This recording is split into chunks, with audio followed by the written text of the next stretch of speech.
All praises to the Most High God of Abraham, Isaac, and Jacob, and peace to everyone joining me on this program. This is the Founder of Israel's Bible Studies program, and as always, it's an honor for me to stand before you on the Lord's holy Sabbath day. Now, before we get started, let me go ahead and invite you and encourage you to like, share, subscribe, tell a friend to tell a friend to tell a friend. Don't forget to hit that notification bell because I don't want you to miss any of the lessons. Check the description box down below.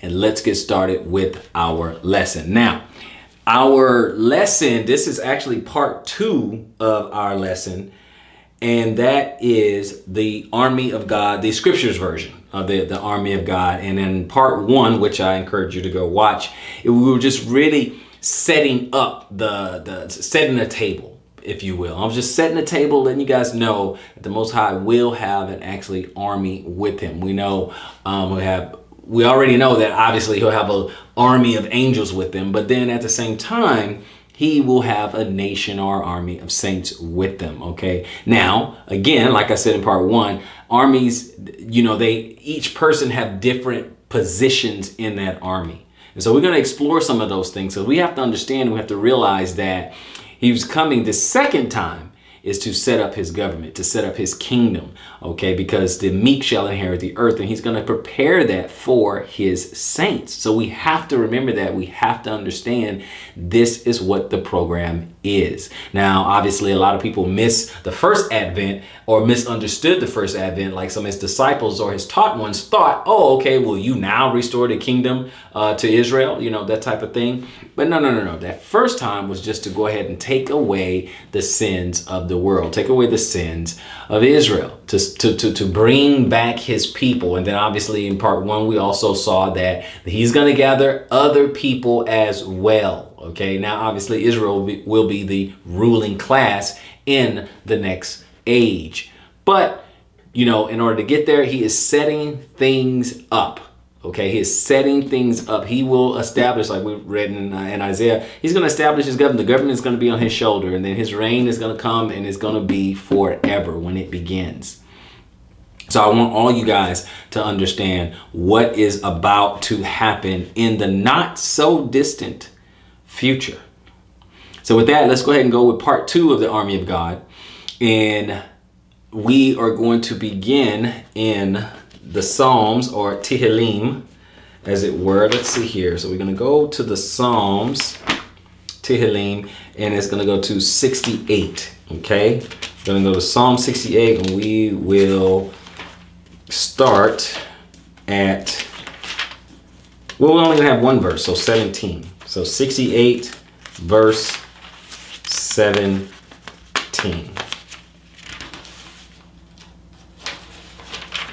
Let's see here. And I will be reading out of the scriptures version, just like part 1. So, verse 17 says, the chariots of Elohim are 20,000, thousands of thousands. And Yah came from Sinai into the set apart place. And what you guys would see in your King James, you'll see the chariots of God are 20,000, even thousands of angels. The Lord is among them, as in Sinai, in the holy place. I said he has an army. So he's going to have an army of angels. He'll also have an army of saints. You'll see what is going to happen in the future. Let's go to the end. Let's go to the Hazan, or Revelation. And we're going to go to chapter 17 in Revelation. And when we get there, we are going to read verse 14. Verse 14, which reads, they shall fight with the Lamb, and the Lamb shall overcome them, for he is Master of masters and Sovereign of sovereigns. And those with him are called and chosen and trustworthy. What about those people who are with him? What do you mean if those are with him? You see? What do you mean those are with them? In your King James, these shall make war with the Lamb. That's the world who's going to make war with him. These shall make war with the Lamb, and the Lamb shall overcome them. He's going to win, for he is Lord of lords and King of kings. And they that are with him are called and chosen and faithful. So join me over in verse 19. And we're going to read 11 through 14 in the scriptures. 11 says, and I saw the heavens open, and there was a white horse, and he who sat on him was called trustworthy and true, and in righteousness he judges and fights. And his eyes were as a flame of fire, and on his head were many crowns, having a name that had been written, which no one had perceived except himself. And having been dressed in a robe dipped in blood, and his name is called the Word of Yahweh. And armies in the heavens, dressed in fine linen, white and clean, followed him on white horses. Does that not sound like an army? Does that when all this thing goes down, he will have backup that he doesn't really need, but people will take part. Now here we're talking about angels, of course, okay? Not to mislead you. Here we're talking about angels. But there are going to be a great number of people, angels, messengers. We'll get to the saints. Great number of messengers who's going to exact justice on this world, who's going to come in and do a whole lot of rearranging, a whole lot of redecorating around here, a whole lot of house cleaning. He is a leader of leaders, a master of masters, a Lord of lords, a King of kings. This is what is going to happen. And I saw heaven open, and behold, a white horse, and he that sat upon him was called faithful and true, and in righteousness he does judge and make war. His eyes were a flame of fire, and on his head were many crowns, and he had a name written that no man knew but he himself. And he was clothed with a vesture dipped in blood, and his name is called the Word of God. And the armies which were in heaven followed him upon white horses, clothed in fine linen, white and clean. These beings will be righteous and ready for battle. We're in Revelation. Let's go to 8. Okay, Revelation chapter 8. Let's read 2 and 6. This is when all this is going to begin. 8 and 2. And it says, and I saw the 7 messengers who stand before Elohim, and to them were given 7 trumpets. And we're going to go to 6. And the 7 messengers who held the 7 trumpets prepared themselves to sound. Prepared themselves to sound. In your King James, it may say, and I saw the 7 angels which stood before God, and to them were given 7 trumpets.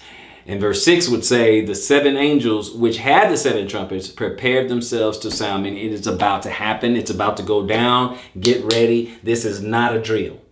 Okay? It's about to happen. And when these trumpets begin to sound, what's going to happen? Right? That's the question.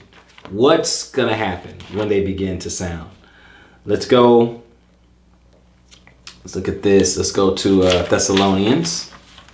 We're going to go to 1 Thessalonians. We're going to go to chapter 4 and start at 15 through 17. 15 through 17. For this we say to you by the word of the Master, that we, the living who are left over at the coming of the Master, shall in no way go before those who are asleep. Because the Master himself shall come down from heaven with a shout, with the voice of a chief messenger, and with the trumpet of Elohim, and the dead in Messiah shall rise first. Then we, the living who are left over, shall be caught away together with them in the cloud to meet the master in the air. And so shall we always be with the master. He's coming to get his people. He is gathering. He already has an army of angels. He already has an army of messengers. And guess who he's coming to get next? And when he comes, what happens to us? What happens to your body? Because if you're going to fight this war and you're guaranteed victory, if you have an army of immortals and eternals, the messengers, immortals, the glorified saints, and you are eternal, going against people who are not, whose side are you going to be on? Who do you think's going to win? Let's continue. Let's continue. This is getting exciting, yes? We're going to go to Corinthians. We're going to go to Corinthians, okay? We're going to go to 1 Corinthians.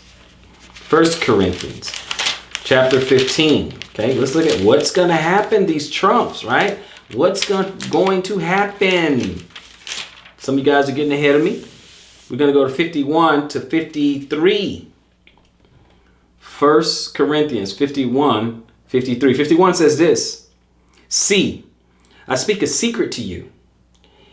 Ye shall not all sleep, but we shall all be changed in a moment, in the twinkling of an eye, at the last trump. For the trumpet shall sound, and the dead shall be raised incorruptible, and we shall be changed. For this corruptible has to put on incorruption, and this mortal must put on immortality. I want you guys to think about that. When you change into this immortal body and go into battle, you feeling good about your odds? You feeling pretty good? Right? Because we're going to look at some of these things. We're gonna look at this. I want to show you guys something. I told you, see, the last lesson we were just setting the table. We were just setting the table.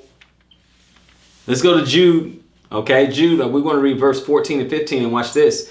And Enoch, the seventh from Adam, also prophesied of these, saying, See, Yah comes with his myriads of set apart ones to execute judgment on all, to punish all who are wicked among them concerning all their wicked works, which they were committed in a wicked way, and concerning all the harsh words which wicked sinners have spoken against him. Now, let's go to the King James, because that may not have quite sat well with you. So let's try that. It says, And Enoch, also the seventh from Adam, prophesied of these, saying, Behold, the Lord coming with 10,000s of his, what? Saints. 10,000s of his saints.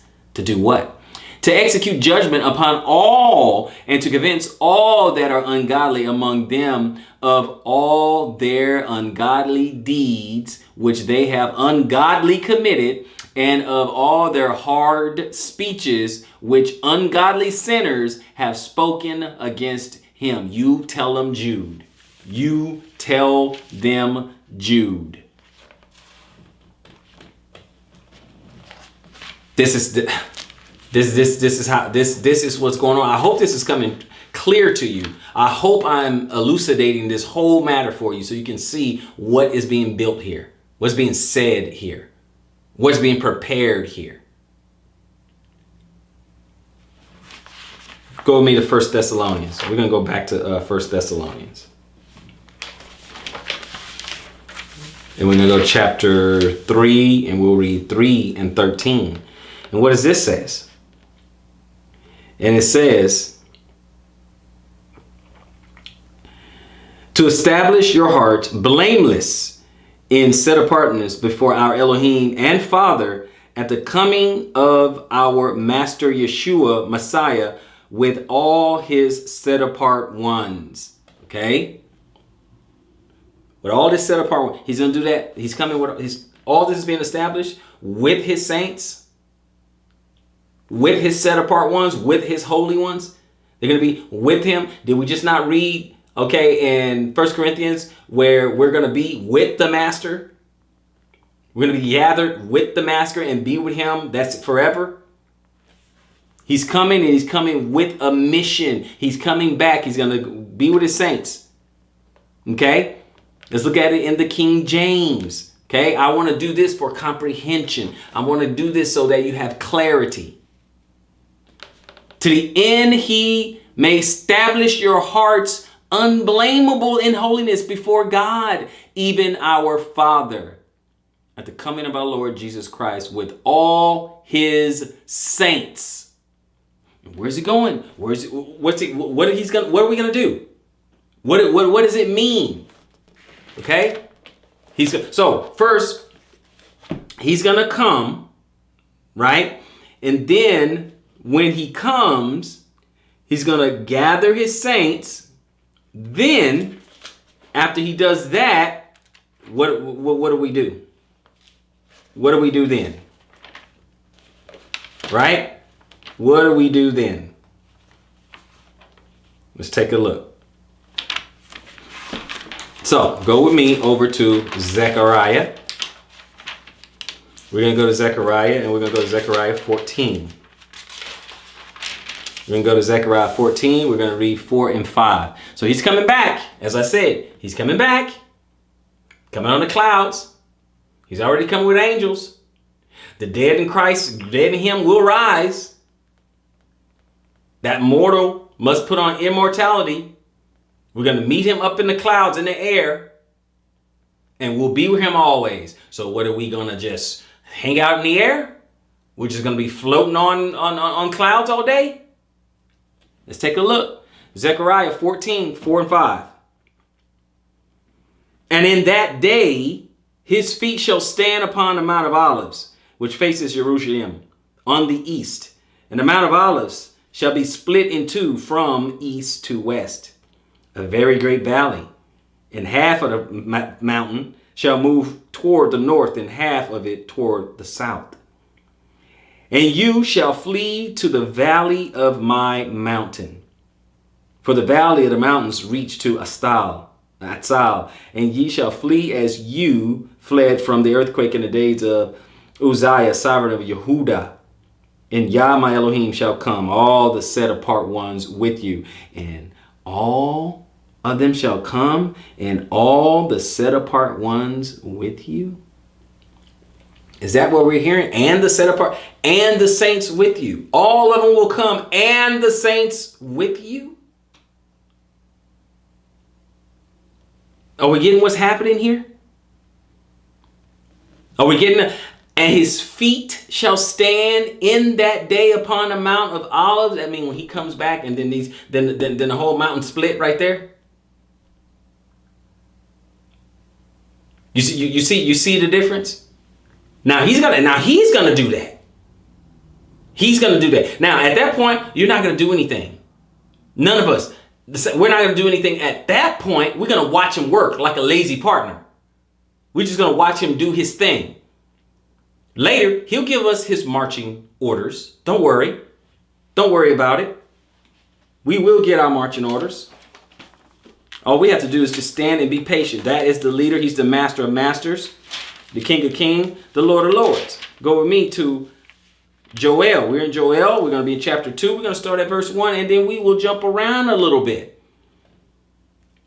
We're going to jump around a little bit. Let's look at some of this here. We'll look at it from the Scriptures version. We'll look at it from the King James. We want to get an understanding. I said he's going to have an army. I told you he has an army of angels. I said he's going to have a whole lot of saints with him too. So let's look at it. Joel, and we're going to start at verse 1. Blow a shofar in Zion, and sound an alarm in my set-apart mountain. Let all the inhabitants of the earth tremble, for the day of Yah is coming, for it is near. A day of darkness and gloom, a day of clouds and thick darkness, like the morning clouds spread over the mountains.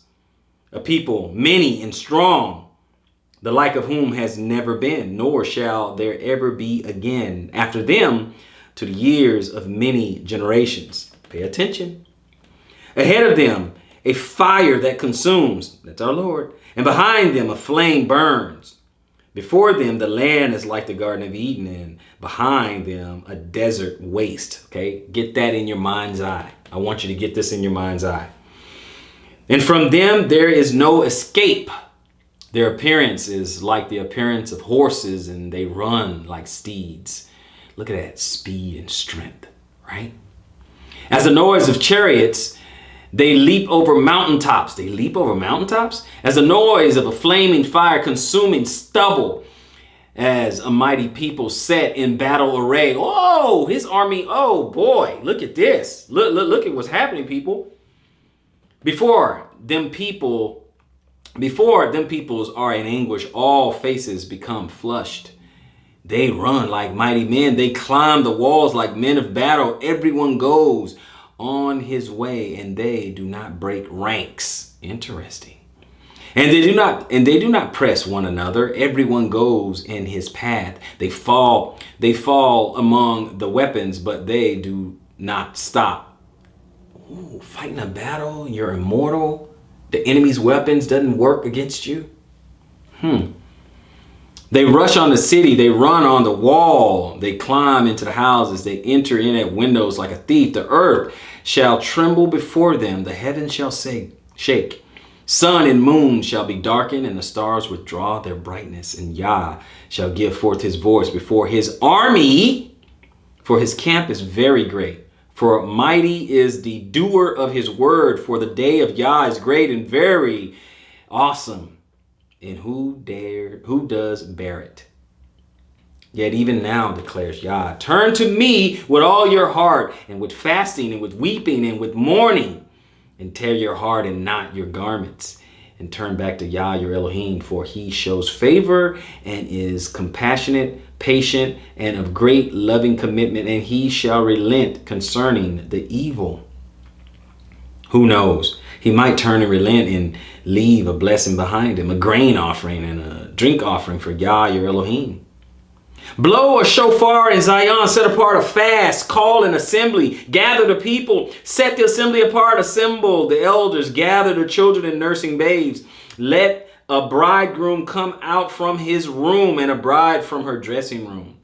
Let the priests, servants of Yah, weep between the porch and the slaughter place, and let them say, spare your people, O Yah, and do not give your inheritance to reproach, for the nations to rule over them.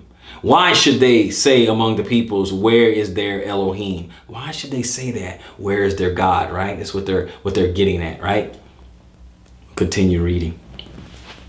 And yet Yah be jealous for his land and spare his people. And let Yah answer and say to his people, see, I am sending you the grain and the new wine and the oil, and you shall be satisfied by them. And no longer do I make you a reproach among the nations. And the northerners I shall remove far from you and drive them away into a dry and deserted land, with their face toward the eastern sea and his rear toward the western sea. And his stench shall come up and his smell rise, for he has done greatly. Do not fear, O soil, be glad and rejoice, for Yah has done greatly. Do not fear, you beasts of the fields, for the pastures of the wilderness shall spring forth, and the trees shall bear its fruit. The fig trees and the vine shall yield their strength. And you children of Zion, be glad and rejoice in Yah your Elohim, for he shall give you the teacher of righteousness and cause the rain to come down for you, the former rain and the latter rain as before. And the threshing floor shall be filled with grain, and the vats shall overflow with new wine and oil. Then I shall repay you the years that the swarming locust has eaten, the crawling locust and the consuming locust and the gnawing locust, my great army which I sent among you. Okay, this is a different army there. Then ye shall eat and be satisfied, and shall praise the name of Yah your Elohim, who has done with you so wondrously. And my people shall never be put to shame. And you shall know that I am in the midst of Israel, and that I am Yah your Elohim, and there is no one else. And my people shall never be put to shame.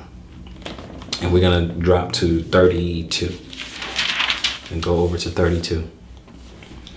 And it shall be that everyone who calls on the name of Yah shall be delivered.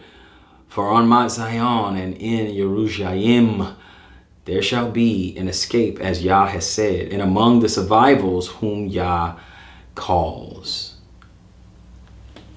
A very great army. The weapons will do you no good. A war will be fought, a war to take not only Jerusalem, a war is going to be fought to take the earth.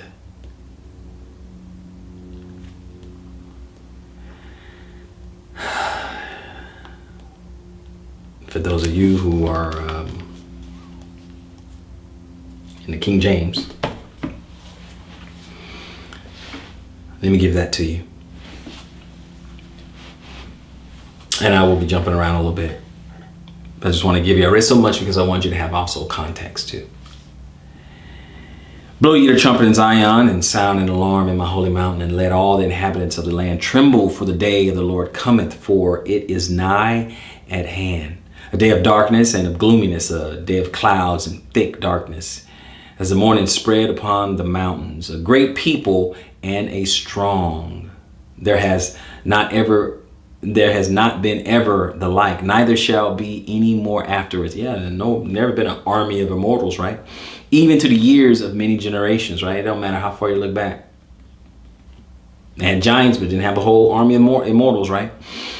And fire devours before them, and behind them a flame burneth. The land is as the Garden of Eden before them, and behind them a desolate wilderness. Yea, and nothing shall escape them. The appearance of them is as the appearance of horses, and as horsemen, so shall they run. Like the noise of chariots on the top of mountains shall they leap. Like the noise of a flame of fire that devoureth the stubble, as a strong people set in battle array. Before their faces the people shall be much pained. All faces shall gather blackness. They shall run like mighty men. They shall climb the wall like men of war. And they shall march every one on his ways, and they shall not break their ranks. Neither shall one thrust another. They shall walk every one in his path. And when they fall upon the sword, they shall not be wounded. So when they get shot, they won't be wounded. Would you like to be a part of the army of immortals, where your enemy's weapons don't work? Then shall they run to and fro in the city, and they shall run upon the walls, and they shall climb up upon the houses. They shall enter in at the widows like a thief. The earth shall quake before them, the heavens shall tremble, the sun and the moon shall be dark, and the stars shall withdraw their shining, and the Lord shall utter his voice before his army, for his camp is very great. For he is strong that executed his word, for the day of the Lord is great and very terrible, and who can abide it?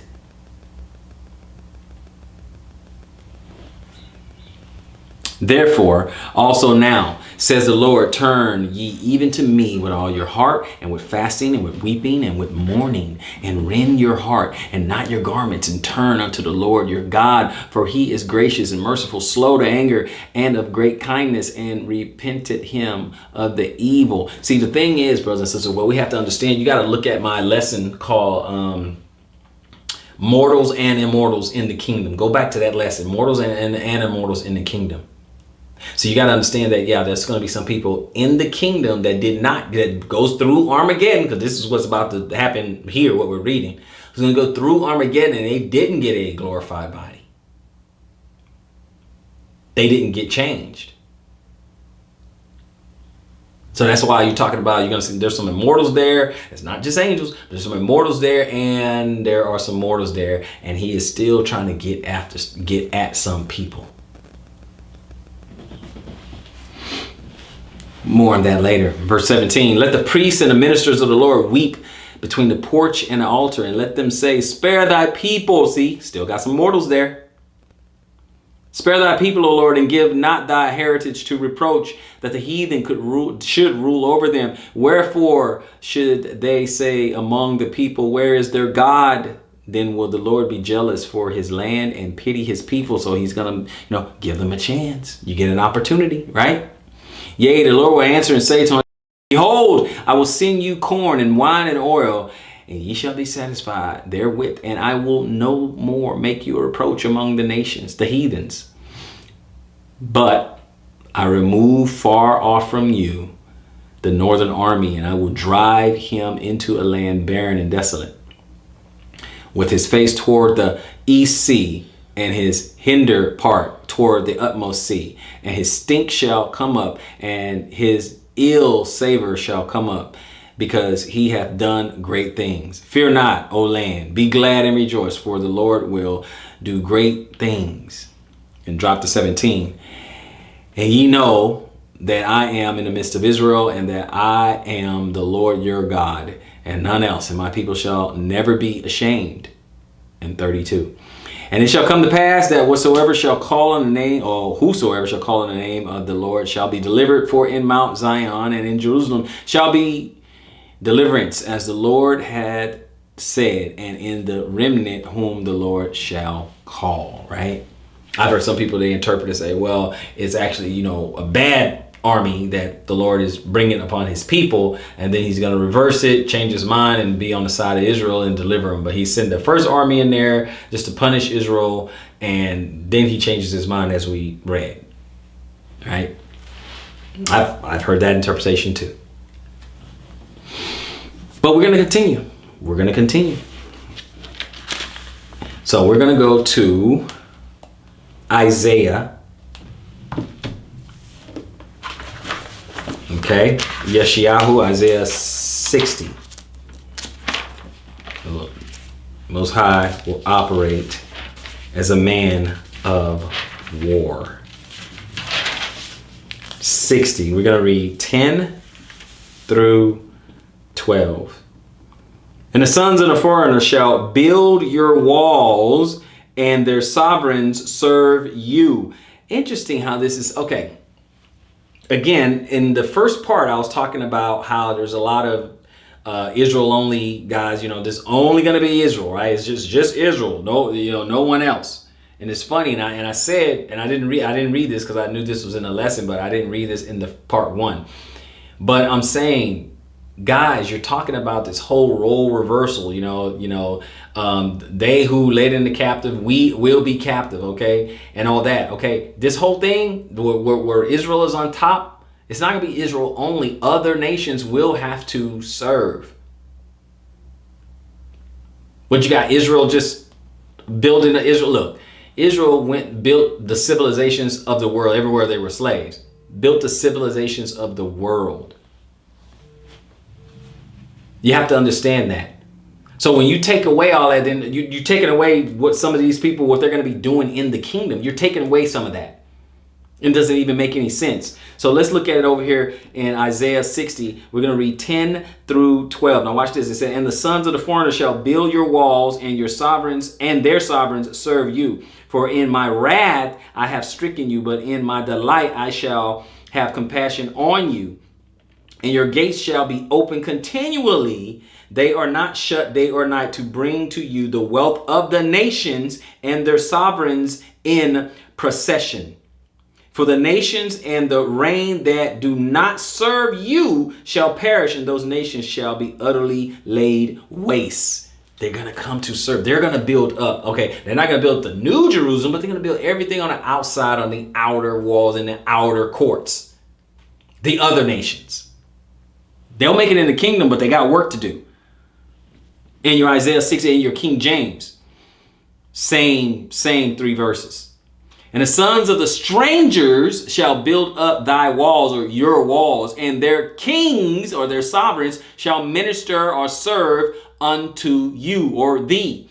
For in my wrath I smote thee, but in my favor have I had mercy on thee. Therefore thy gates shall be open continually, and they shall not be shut day nor night.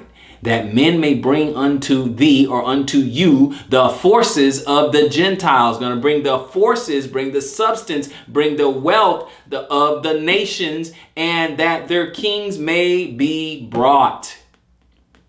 And what does he say in 12? For the nation and kingdom that will not serve you shall perish. Yea, those nations shall be utterly wasted. Are we getting it now? We're starting to understand? So you got to get away from this Israel only doctrine, because you're completely distorting the whole picture. Are we getting somewhere, brothers and sisters? They're going to distort the whole picture. It already says that the other nations will serve Israel. And other nations will have an inheritance. Okay, Ezekiel 47. Okay, they're going to have an inheritance. Whoever tribe they came in under, and no 12 tribes chart. Don't know what tribe, but we'll know then, because guess what? The gate that you can go into, that's going to be your tribe.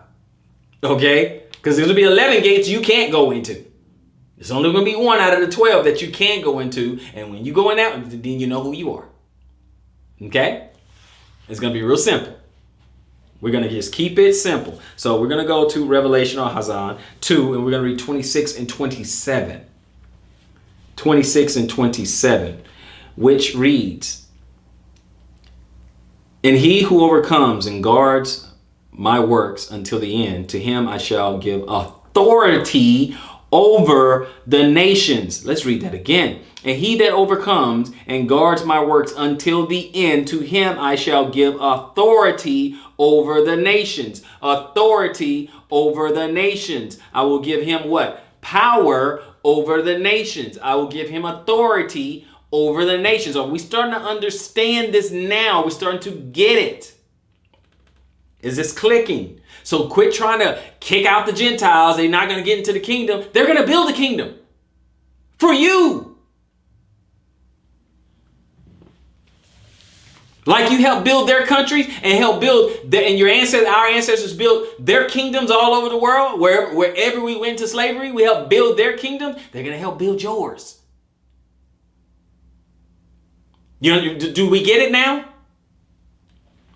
We're reading this. And what does it say in 27? And he shall shepherd them with a rod of iron, and the potter's vessel shall be broken to pieces, as I also have received from my Father. It's not going to be for play. They get with the program or they get gone. That's it. And he that overcometh and keepeth my works unto the end, to him will I give power over the nations, and he shall rule them with a rod of iron. As the vessels of a potter shall they be broken to shivers. They'll be destroyed if not. Even as I receive of my Father, just like my Father wants it done. That's how I'm going to do it. That's how it's going to be done. You're going to have power and authority over the nations, just as he said. Please don't let someone fool you guys. Please don't. They come, twist, warp, and distort doctrine, and it's not necessary. It is not necessary for you to do that. The story is what it is. What's going to happen is what's going to happen. We don't have to change it. We don't have to twist it. We don't have to warp it. We don't have to distort it. Just take it as it is. Take it as it is.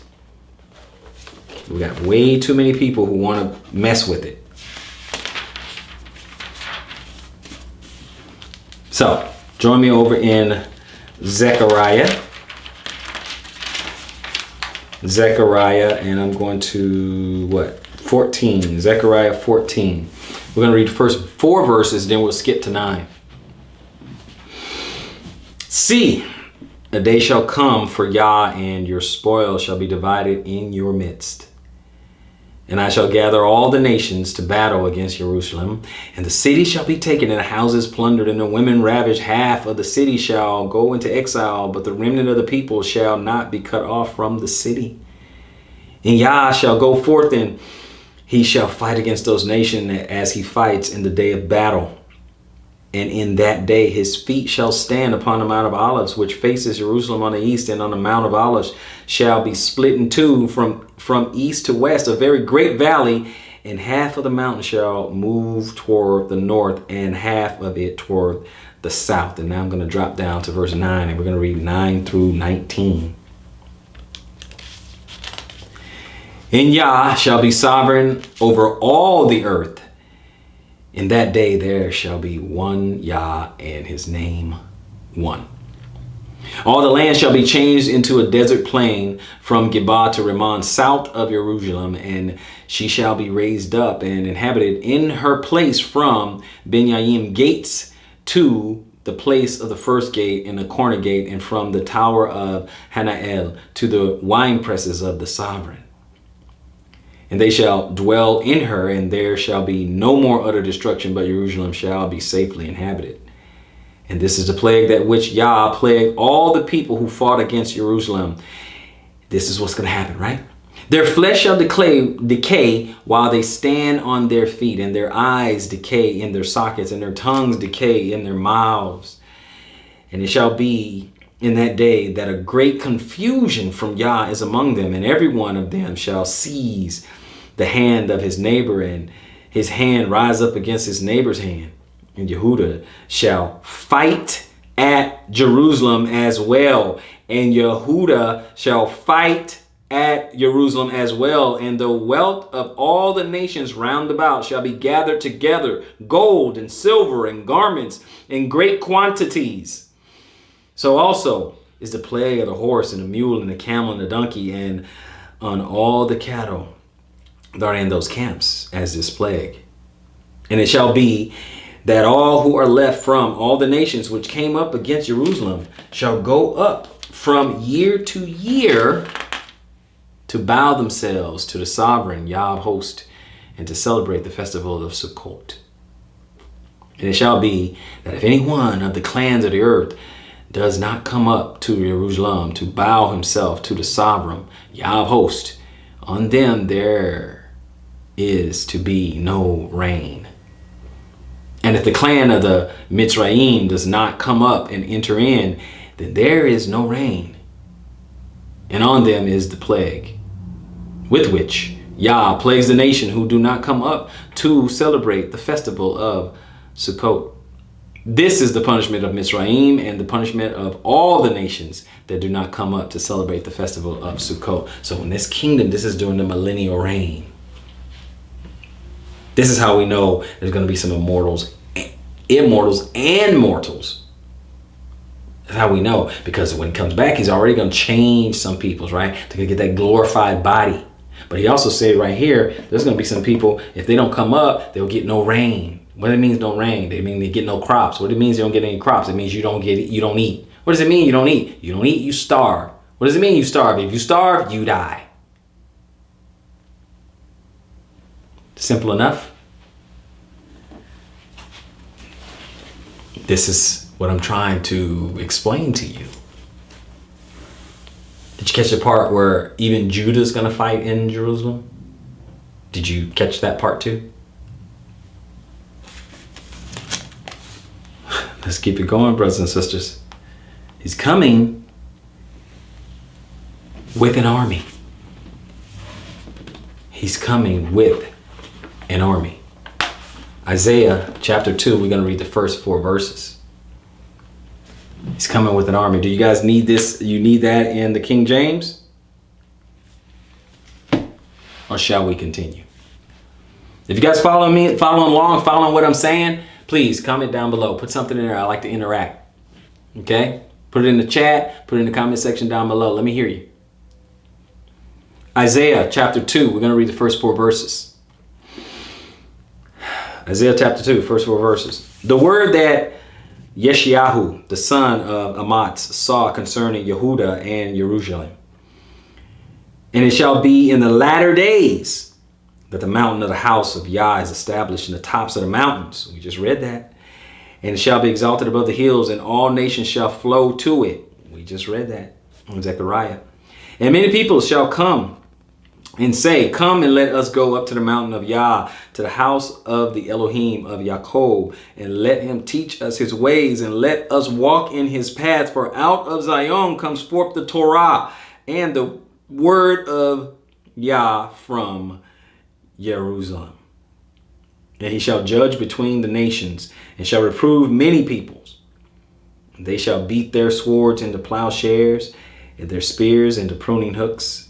Nation shall not lift up sword against nation, neither teach battle any more. Are we starting to understand what's happening? Saying this is after that whole millennial, this is during that whole millennial reign. This is what's happening during this millennial reign. This is after they get their head beat in, after they get their heads kicked in. Then what? They beat their swords into plowshares and the pruning hooks. It's time to get back agricultural. Meaning they don't want no more smoke. After the Most High bring his army, it's over. We're done. We don't. Roberto Duran, no mas, no more. We're done. Let me get you that in the King James. Isaiah 2, 1 through 4. The word that Isaiah the son of Amos saw concerning Judah and Jerusalem.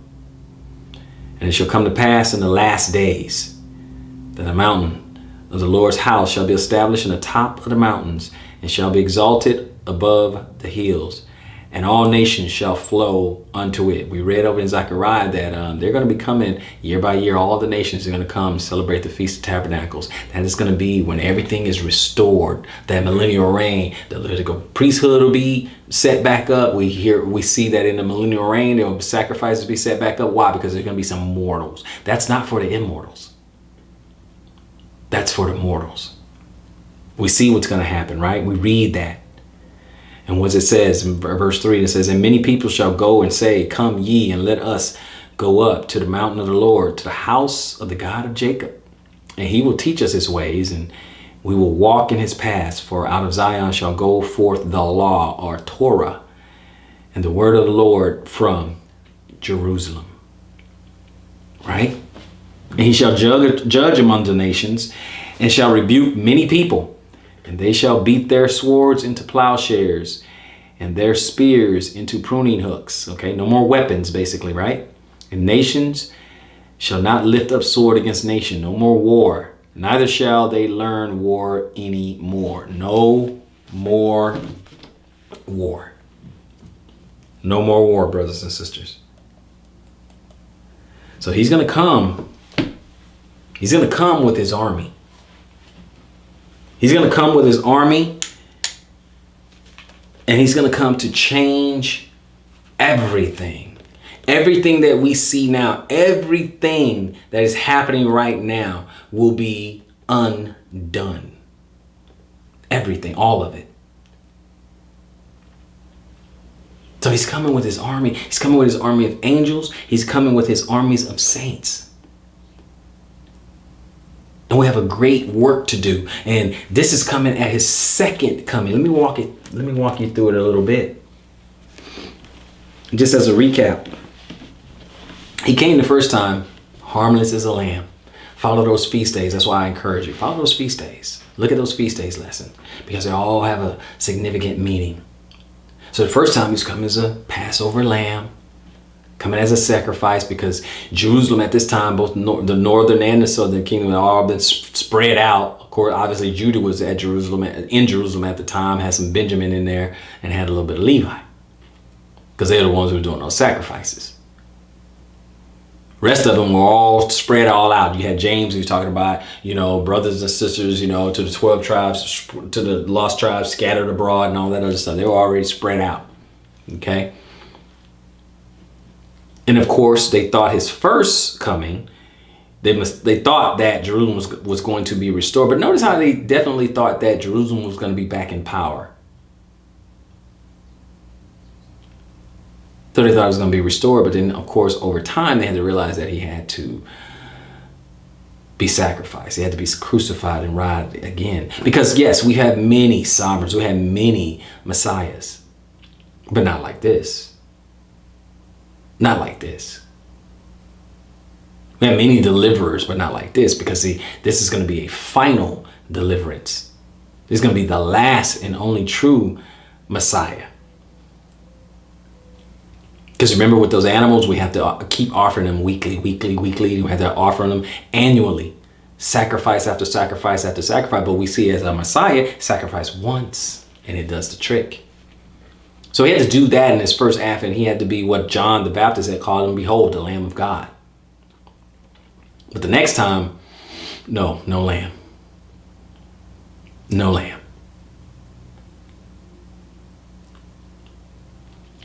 He's coming to give back the earth. Take back the earth and give it to the saints. Give it to the meek. Who's supposed to inherit the earth? He's coming to take the earth and to give it to the meek.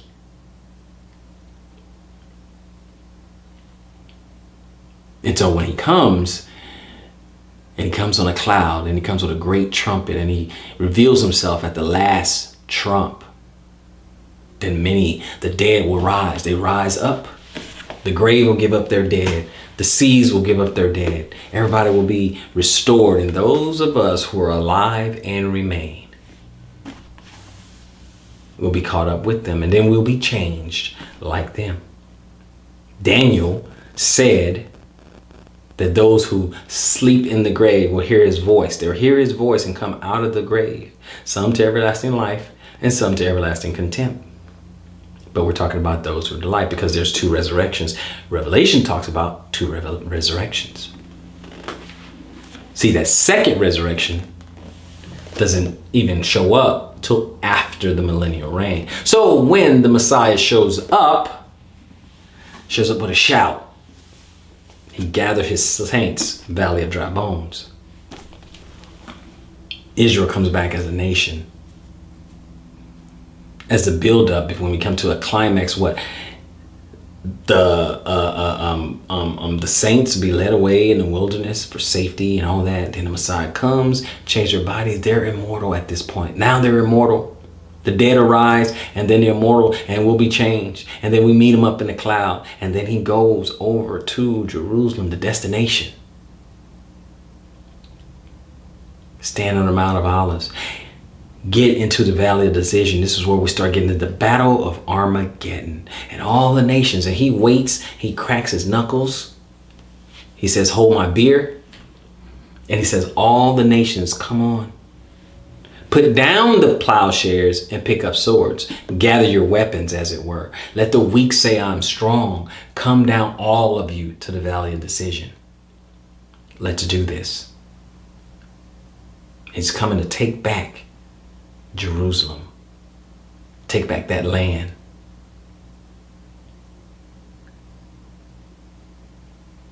And he's going to have legions of angels with him. And his saints will come as well. And he's going to come and do his work. He is a man of war. The Lamb isn't coming. Now, I will tell you this. Yeah, the world will be fooled. Because there will be someone who seems like a Messiah, who seems like he has the answers. And people will be fooled and they'll think, hey, yeah, no, we already have our Messiah. Who is this dude coming on the cloud? Who's that dude? And then they went to make war with the Lamb. But as I said, he has his army. He has his army with him. The question is, will you be part of that army? Do you want to be part of that army? Because I know I do. Now, those who make it through the Battle of Armageddon, that's when you get into Isaiah and you get in these places where, you know, a person will be 100 years old and thought of as a child. Because now their lifespans get extended like they did in the pre-flood antediluvian age. Okay, they'll get back like Noah over 400 years, and Adam 900 something years, and Methuselah 906. Their lifespans are extended back again.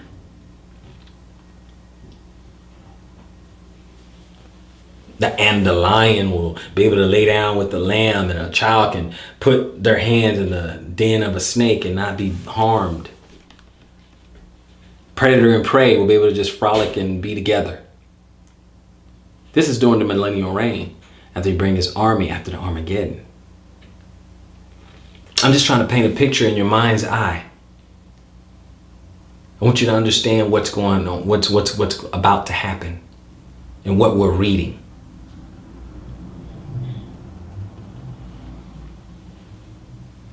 They say, well, why? Why? Hey, why teach? Well, because those people like you have to be able to make a decision. Are they going to serve or not? They have to have, because remember, during this whole 1,000 years, and Satan is locked up after the battle of Armageddon, and Satan is locked up in his prison, all that, they're going to have 1,000 years of no Satan influence, no temptation, none of that stuff. All they're going to have is the mortals telling them, hey, you need to go do this, you need to go do that. They're doing all of that. Then after the 1,000 years, then Satan is loosed out of his prison to go and deceive. And if we read in Revelation, he actually deceives some. Right? Because now they have free wills. Now they see a different side. They say, hey, wait, maybe this guy is right. Of course, he's wrong, but they're going to think maybe this guy is right. They'll be tempted now because they were not tempted for 1,000 years. Hey, maybe this guy has a better idea. And of course, we know that's not going to end well for him. That concludes the millennial reign. Then you go into eternity. And when death and hell is swallowed up, and the wicked sinners are now, they're cast in a lake of fire as well. All there is eternity. All there is the Father and the Son, new heaven, new earth, New Jerusalem descending down, taking its spot on the earth as the capital city of the earth. And that is the kingdom. And that's where most people will be, who are saved, who are his, who are saints, who are Israel. That's how the story ends. And all of us are part of that story. Question is, which part of that story? Whose army do you want to be in? The army of God or the army of Hasatan? This is a time where you can choose. I hope somebody's been edified by this lesson. So, until next time, search the scriptures and prove all things. Now, before we sign out, please take a moment to like, share, subscribe, tell a friend, smash the notification bell because I don't want you to miss any of our lessons. Check the description box below. Leave your comment because I love to hear your thoughts. Shalom, Israel.